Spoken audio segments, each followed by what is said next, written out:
before you may leave the tower, you must recite the magical incantation of freedom.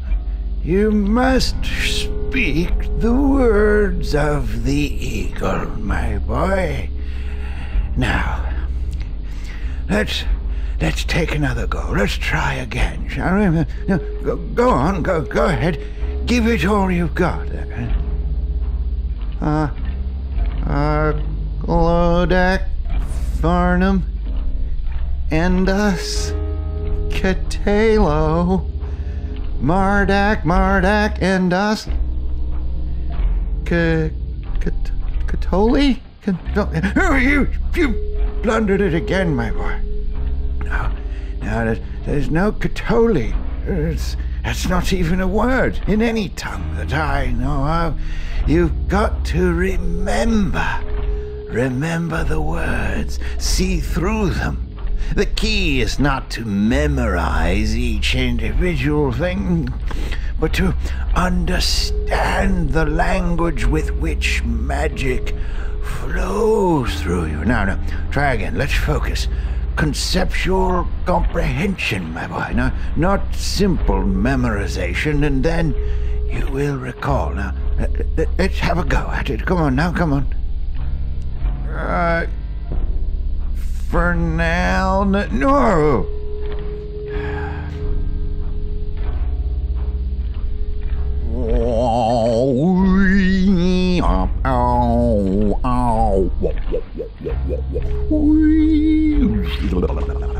Greetings, programs. It's your old buddy Ingrid Bernal here, back once again. It's the podcast that's made to last. That's the RPG Mainframe. We're talking about episode 56 of the RPG Mainframe. Can you believe that? I think I say that just about every episode. I was like on episode 3, and I'm like, can you believe it's episode 3? Anyway, welcome back, everybody, to Runehammer.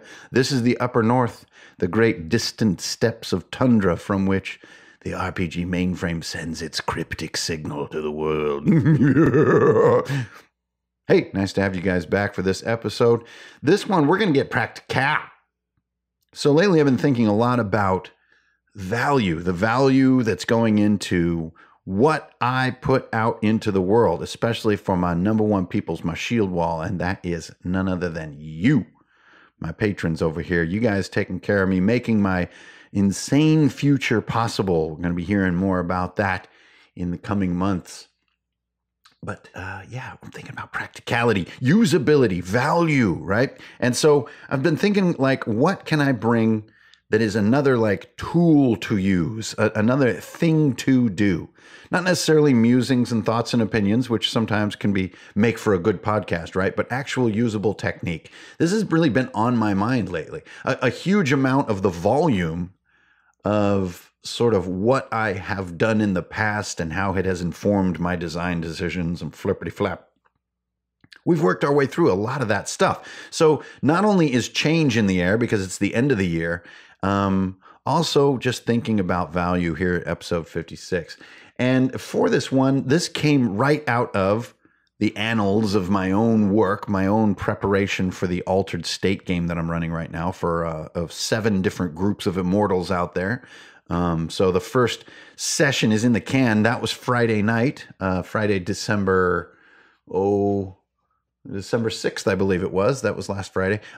We ran that opening session, and what a relief to get the opening session out of the way, because I had those pre-session crazies like I know a lot of you do. And if you have those pre-session crazies, you are not alone. That means you're going for it. There's an old saying, if you're not nervous, you're not trying. And I really, really believe in those words. So if you're not like panicking right before the session, maybe you don't care enough. I need more care. So this next technique comes right out of my preparation and also my sort of mitigation of the crazies, right? Those crazies come and get you, and you are definitely not at your best as a game master if you're going a little bit bonkers, right? It's better to be relaxed and be in command of things. And so we come to the topic of today's podcast, which is the memory flash test. Now, every time that you're preparing material or designing material, there's a lot of cool notes involved, right? You have arrows pointing at things, you have circles and boxes, you have notations for how dice are going to work, how many actions a monster might have, maybe how many hit points a monster is going to have, what the disarming procedure is for a trap or a locked door, or what the motivation is of an almost unbeatable villain, right? All these things, you have cool notes in your book, and this is the very stuff of our hobby. This is the fun that you have late at night, sitting on the couch and just sort of playing with ideas and taking notes on those ideas. So that part will forever remain untouched as one of the cores of our hobby. But if you guys are like me, there is a little bit of a disconnect when it comes to sitting down at the table and making a game session out of those notes and those thoughts. There's always this sort of black box processor, right? Which is your notes over here on the left, in the middle, big old question mark, on the right, the actual session. And anybody who has run any number of sessions knows that in about first 10 to 15 minutes, as you feel player response, as you feel the energy either lifting or dragging, that a lot of your notes seem a little bit rigid and maybe not even that useful, and you're sort of looking through them again and again to look for the next thing you need to know so that you can run this session the way you dreamed it up, right? And this question mark black box in the middle is really what I want to talk about with the memory flash test. And this is a technique that I accidentally did like on myself. I actually did a pop quiz on myself without even realizing that was what I was doing. So let me lead you through how I reached it and then how you can do it in your own practice. So when I was creating the first portion of the Birthday Boy Living World game, which now we're into, right? That first session is behind me, so now I'm in the thick of it. But when I was in that preparation phase, which was about a 3-week preparation phase, there's a lot of loose ends and a lot of unknowns, but what the characters are going to be like, how they're going to respond to certain things, if things are going to hit at the table and feel cool, or if they're just going to kind of be missed, if insignificant details get over exaggerated, and all these possibilities. You guys know how this feels. So I'm going through and I'm trying to get a sense for what the working data is here. And by working data, I mean like the key facts, the key sort of mechanical concepts I have, some of the key encounter elements that I really want to run to stretch my legs a little bit as a game master and to thrill these players, right? And so what I wound up doing in my journal, and it seems a little bit silly now, but I would title my page, right? It would be called Birthday Boy. And then I'd start numbering it. And I was on like V.5. So this is like my 5th page of just trying to take notes on what the hell this idea is that I'm having and how players fit into it. And then a few days would pass and I'd go off, and because of the nature of my sort of daily life, I'd have a project come up maybe for for another publisher who wants some art or wants a little bit of writing, or maybe I have, you guys are online and we break out into a dope conversation, or maybe me and Alex are working on Altered State or who knows what, or I'm off drinking beer for grins, right? Either way, a couple days later, I come back to my journal. I'm like, ooh, I need to get this Birthday Boy thing locked down. I'm just not sure what the hell I'm doing. And instead of going back to the notes I had and then just trying to understand them, I just start over again. I just put at the top of the page, Birthday Boy, this is attempt 6, right? And just come at it as if I had never written a single word on this entire topic. And then I just kept doing that. This process repeated 11 times. 11 times. But here's the thing. By the time I got to that last page, I didn't call it Birthday Boy 11.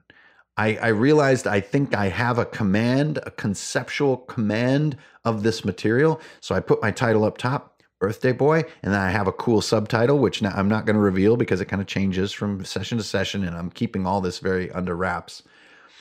And then I just go bullet, bullet, bullet, bullet, bullet, bang, bang, bang, bang, bang, and I'm done. Now, in my brain, I know that I have a lot more loosey-goosey spaghetti and meatballs thoughts about any given bullet, right? But my ability, and this is the key here with this idea, my ability to just nail out that page, to just bang it out without any hesitation, without any chin scratching, without even really very complex notation, right? These bullets are short. The ability to do it means that I have that command of the material. And I think this is the essence of the memory flash test. And then I said to myself, this 11th page, this is something worth talking about. This is the memory flash test. And so I want to invite you guys to try is as a procedure in your notes, rather than writing notes and then treating them as if, wow, I wrote those. I need to, play from those. I need to consult those. What I would invite you to try is to pretend that that's all behind you now, that you are writing and losing your work. And it's just, you write it and then it's gone again. And then you write it and then it's gone again. And then you sit down and you say, okay, I'm feeling pretty confident in my command of this material. This is the next session in 5 or 6 bullet points. Boom, boom, boom, boom, boom. Then you sit and think, like, is that everything I wanted to cover with all this sort of unspoken nuance and unspoken improv and unspoken detail? And that, to me, that is the memory flash. This is like, I don't know where this term comes from, maybe like flashcards, right? With a flashcard, it isn't about memorization, it's about having a command. So if an unexpected flashcard pops up and you're playing a flashcard game, if you have a command of the concepts at play, let's say it's addition, you don't have to think like, oh, I memorized what 4 plus 2 is. No, you have a command of the addition tool. And in an instant, when 4 plus 2 comes up, you know it's 6.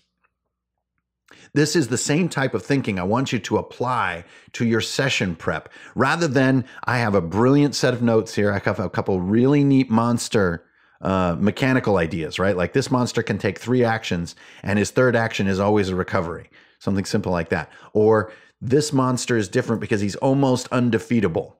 For every 10 hit points he takes, he actually only takes 1. Something like that. Or only electrical energy can ever hurt this monster. Everything else they kind of laugh about. See, all these ideas are super, super short, not because I want them to be simple, but because I want them to be rememberable. Now, you guys know that I'm a huge fan of playing only from memory. Now, you may have notes there to help you, but the best sessions are going to come from memory. And what I realized as I was doing the flash test, it's not because memory is cool and you don't have to look down at your book, and memory is cool because it keeps the game moving faster. Those are peripheral benefits. But the reason that it's so cool is it demonstrates that you have a command of the material for the night. You have mastered the material for the night, so that when unexpected things happen, which is every single session of any decent game, you have a command of where it should go without accidentally sort of foobarring your own continuity, right? Or inventing something on the spot that later doesn't fit into your overall canon, because you don't want to do that stuff, but you're going to need to improvise. And so the way you improvise on point is with a command of the material. And the way that you create this command is not by refining one set of notes, but tossing a set and writing the exact same set of notes again. Then doing it again and again and again until the notes are smaller, more compact, and you're just writing them right off the top of your head without looking back at previous pages in your journal. This is the memory flash test. It pushes the idea of a single session prep to the absolute limit, which is saying, I can answer any question about this session off the top of my head. Not because I know the answers, but because I have a command of the concept of the session. So that's the abstract version of the technique that I want you guys to try. And if we wanted to get into, say, an example, because I don't want to give away my altered state game. It's just still too on the vine, right? I can't pick that berry yet. Let's talk about Doom Vault. Doom Vault is a game that's seen a lot of play out there, that a lot of people have run and created in different ways, and it's really exciting to see that happen. With Doom Vault, you can easily summarize that adventure into a very short list of bullets. The first, probably most important one, well, depending on how you run it, is that there is a limited amount of time before the ritual is complete for players to get through this dungeon. So that gives you a lot of answers about different questions. The next one could be the invulnerables. They cannot be injured. Now, I know that seems like an insanely simple bullet point, but if you play that adventure with that bullet really in mind, it truly alters the nature of the experience. You have an unharmable enemy that is looking for the players. It cannot be stopped or injured. And that is a huge part of how this particular adventure pressures players. The next one could be monks are out and about, or these are deadly monks, something like this. This is kind of the terminology that I would write in. And those two bullets are very different. Monks are wandering about, to me, as a bullet point says, okay, just treat these guys as single hit point pushovers, but they come in numbers and they're kind of always appearing here and there. But if I say the monks are deadly, this could mean they always do ultimate when they stab you because they have poison on their blades. Or maybe they do double. They just, roll 2d6 when they stab you because they hit you twice, like that, right? I don't necessarily need to write down every single mechanic, but believing in the detail about how I write these refined bullets lets me come up with a way that's going to fit in the moment, and nothing is broken. Nothing is crazy. I don't accidentally create this or forget that. I let it all live inside these bullets. The next one could be at the big statues, the ray is deadly. Something like this, right? And so this calls back to a bunch of memorized data that I have about Osric's Gate, right? There's these rays that shoot out of these statues and always make them super deadly. It's dex save to dodge or drop. Right? This is less for me to write and more for me to create in the moment. Maybe they've been through hell at that point in the adventure and I actually want to scoot them through. And so my bullet point that says the rays are deadly from the statues can be nerfed quite a bit because they've already been through hell in the adventure. And then in a different version, it's been way too easy. So when I read that next bullet, the rays are deadly from the statues, I'm going to make these things insanely deadly. But what it does is it gives me freedom to function in the moment while covering the key things that make this session what it creatively is intended to be. And so you see, like even the final encounter, right? Destroy the crystals to power down the ritual. That could be the bullet. This is the sort of the final battle. There is so much data that could be written on how to describe a final battle like that to make it interesting and mechanically detailed and to have that feeling of real truth behind it that players love, right? But the command of the ideas of that battle, to me, is more important than any given mechanical write-out that you could do, especially when it comes to like looking at your journal and looking back up and reading and searching and all, and that its effect on the game. I can tell you that this is a bit of an epiphany for me because for so long, I have shaken my head a little bit at a lot of 5e that I played online or watch play online because 5e has such wildly detailed write-outs and stat blocks, right? And then I see people doing actual play and almost none of that ever comes into the game. So on the one hand, you could be like, well, poo-poo on you. You're not really even playing 5e. You're actually just playing D20 rollover improv.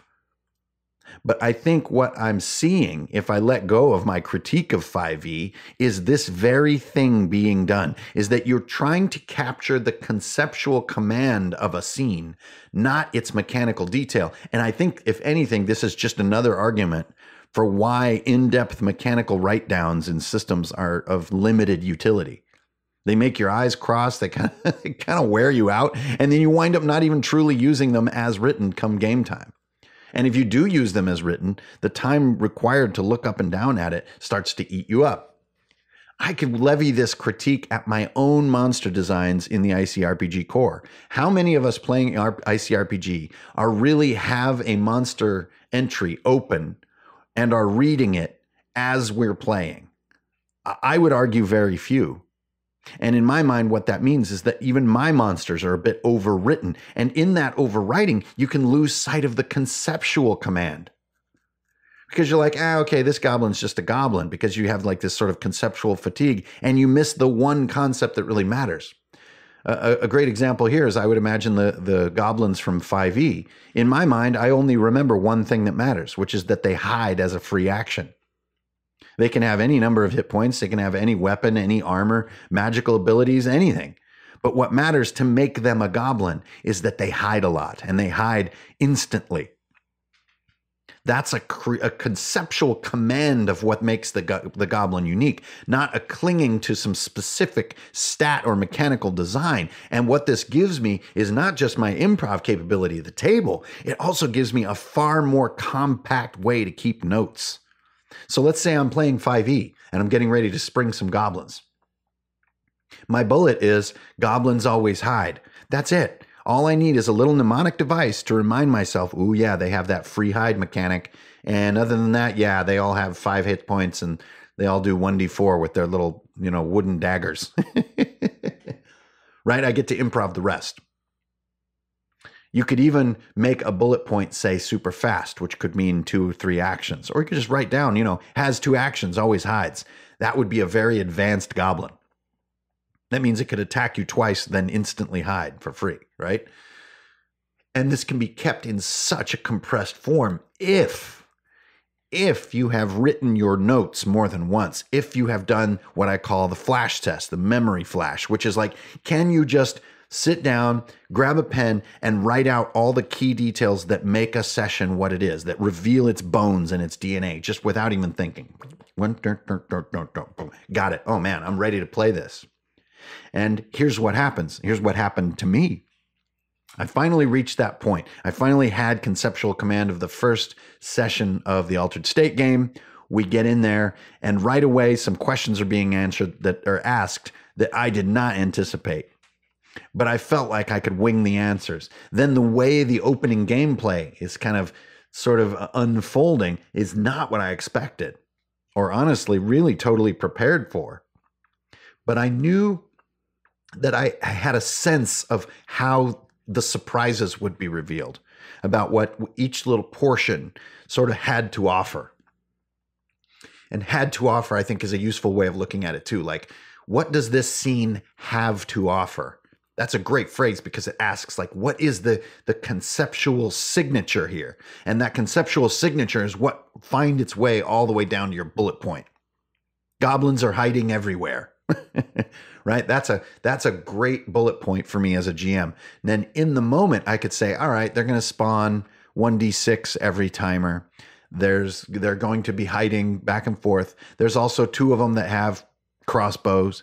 And then there's 2 of them that have armor plates where they're almost invincible, like they take, 1 damage per 10, like I said before. There we go. But I just come up with that in the moment. I don't want to have to write all that stuff down, because I have a command of what the concept is here. Like if you didn't want to forget that variety, like the crossbow and the armor, your single bullet could say, goblins are hiding everywhere with all kinds of different equipment. Then that lets me as the GM sort of wing it in the moment for how that equipment is captured. And I'm not stuck writing all these notes and looking back and forth at them as I play. Now, like so many podcasts on the RPG Mainframe, when I'm coming into 25 minutes of talking your ear off about an idea, I start to think like, is this really even earth-shaking enough to make a decent podcast? But I think those are the very ideas that have that great utility I was mentioning at the beginning of the show today, that value. I think if I'm hitting you with something, really wild, like let's say the Burning Wheel Battle of Wits system, and I'm trying to put that into a podcast, I don't think it's going to see table time. Because this podcast in itself serves the role as being one of the bullet points in your journal. It's a compressed version of an expandable, unpackable idea. And it should feel somewhat obvious and intuitive by the end of the 20 minutes. It should feel like, yeah, that's actually not a bad idea. I'll write all my notes, then kind of chuck them, wait a couple days, come back and write them again. Shorter and tighter and better. That's kind of a decent idea. And I want my podcast to sound that way. I want the Mainframe to feel that way. And so that's how I came to the memory flash test, which for me just had great dividends on Friday night. And hopefully we'll have more dividends tomorrow night when I run the next chapter of that bizarre, unfolding, and dark and gloomy story. Thanks for listening, everybody. This has been the RPG Mainframe, another compact episode of your favorite role-playing podcast here on the interwebs. I'm Ingrid Byrne, all your host. And hey, I'm going to throw up a survey pretty soon on Patreon, and I'm going to ask, provide some alternatives for how 2020 could change for Runehammer. 2019 has been a huge year of growth for the Patreon page, and I actually cannot believe that we are within striking distance of the 1,000 patron goal. That is beyond all reckoning. And as YouTube is phased out of sort of my at least weekly creative existence, maybe videos could find their way into being an integral part of Patreon. I'm not sure. And so I think it'd be a great discussion to have with you guys where we want to go in 2020. The hobby has changed a lot in 2019, and I know I, as a person, have changed a ton in 2019. My interests are constantly getting weirder, and a lot of personal changes are ahead for me in 2020. So I want to innovate and change and evolve. That could even mean changing what the podcast is or changing what the focus of Patreon is. So we're going to entertain some wild and crazy ideas. Thank you guys so much for tuning in. Strength, Honor, and Beer. This old Ingrid Bernal signing out. I'll see you guys on the internet, all right? Yup, do.